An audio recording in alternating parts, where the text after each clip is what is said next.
So when something like 9/11 happens, we should be able to tell those people who blamed 1.3 billion people for the acts of 18 people that terrorism knows no religion.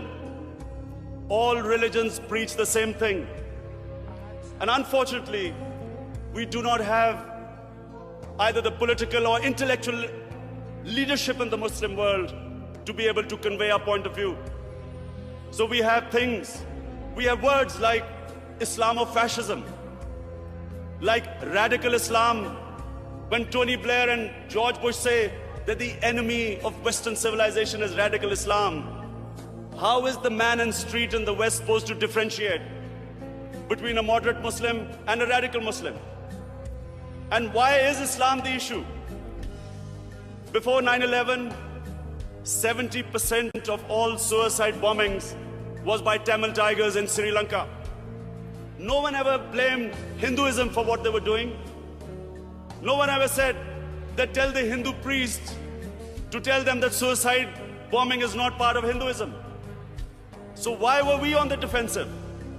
How is suicide bombing anything to do with any religion?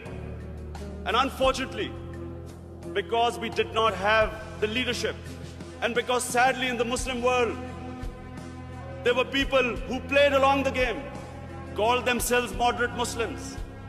We had military dictators, in order to get Western support, called themselves enlightened moderates, perpetuating this image that perhaps it's something to do with Islam or radical Islam.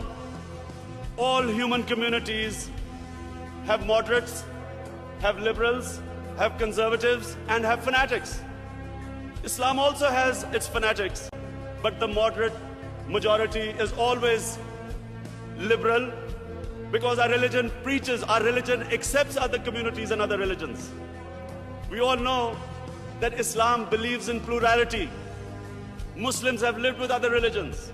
We have lived with Hindus, we have lived with Buddhists, we have lived with Jews, Christians. We accept, as the Quran says, Allah says in the Quran that it is through His will that we are distributed in different communities. It is through Allah's will that human beings are distributed in different religions and communities. And Allah goes on to say that had He wanted, we would all become one community. And then it goes on to say, the ayat goes on to say